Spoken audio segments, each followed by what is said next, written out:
Hi there, my name is Bob and I'm the floral wedding consultant for Bunches Direct. And today I'm going to show you how to make your own celebrity-inspired wedding bouquet. And today's inspired bouquet is from the wedding of Charlene Wittstock and Prince Albert of Monaco.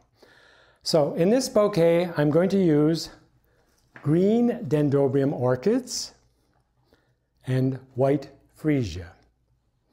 I'm going to make it green and white basically. And I'm going to use leather fern for the frame outside. For this particular one, we're using bouquet holders. It's a plastic form and it has oases inside. And you have to soak this oasis and you push the flowers into this. So I'm going to show you how to totally start it. I'm using leather fern. And I always start my bouquets from the bottom, because this is what we call a mini cascade in the bouquet holder. And you push it in here, and I always think of pushing up, not like that, or else it'll come like that, like this. And I'm making a frame. See, this is a little bit long, so I'm just going to cut that off. And I'm going to cut my greens down, and I'm going to insert the top the same way. Think of going up, especially at the top, because I want this to come over so it goes over your hand and it balances. Now I've already started here with my longest ones, and I've used the green dendrobium orchids and the white freesia. And I'm going to fill the rest of it in. And this is actually easier to make this way because you're looking straight on. You don't have to use the mirror. You're looking straight on here. And I'm going to add some pittosporum, which is a wider green. And I'm going to put that in the middle, because you have to remember that large flowers and greens stay to the middle of the bouquet. And the smaller flowers are on the outside.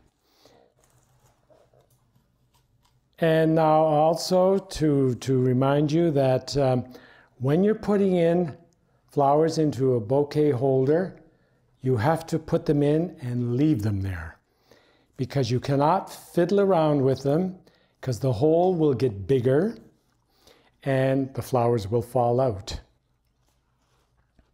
because it does not fill itself in again. So I'm adding more white here, because I'm going to make, well, let's see, I'm going to make a cluster. I'm going to make a line through to give it more style.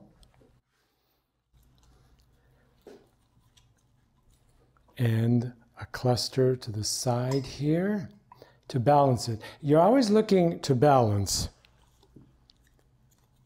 and fill in.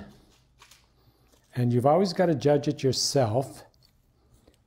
And I'm using the larger blooms for the center again. So you see, I'm filling this in. I've got the larger blooms here, the cluster of green, and I'm going to put white around here.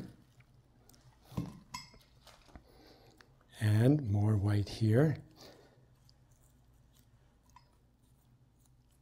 A lot of these, when you make bouquets like that, nothing is set. You always have to judge as you're making it. There we go. Now, as I fill in, I'm going to tell you that you can go to our Facebook page and give us any ideas you have of videos you'd like to see, and just post them there.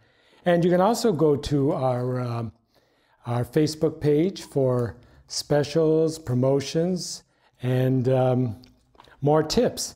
And also, I'm going to be doing a blog for the Facebook page, so there'll be more information there. Okay, now, here we go.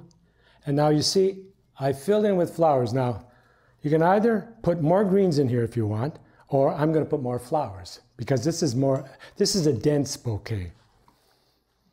So I'm just going to add a few more in here. Here we go. Right, I think that's, oh, one more.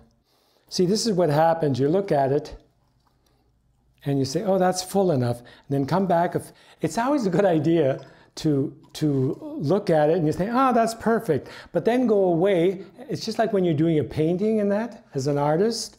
You say, oh, that's great. But then you look at it the next day and you say, oh my God.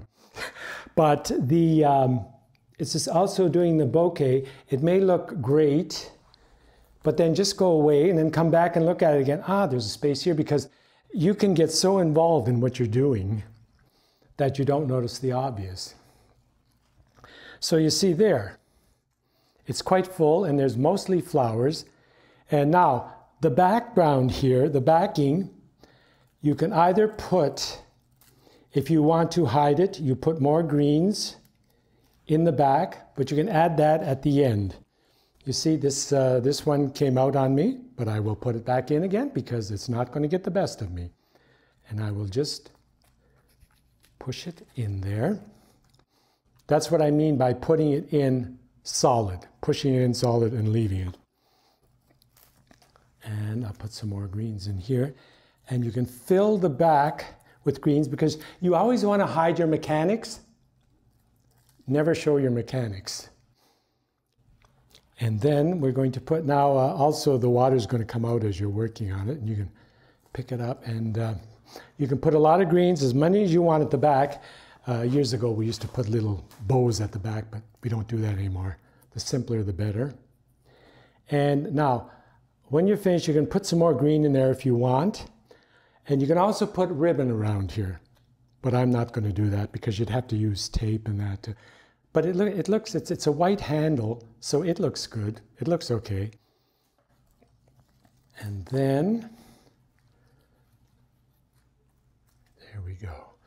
So that now, and you just turn it, keep turning it around until you see it's totally full. Things you don't see from the front, you'll see from the side.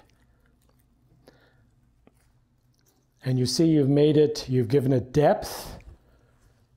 And the top, I don't know if I mentioned this to you before, the top you push the flowers in so they'll bend back so they're up over your hand. So when you hold it like this, see, I'm not even holding it, I'm just letting it rest in my hand and it's balanced. And that's the way you carry it. So, this is Bunches Bob saying, have fun with those blooms.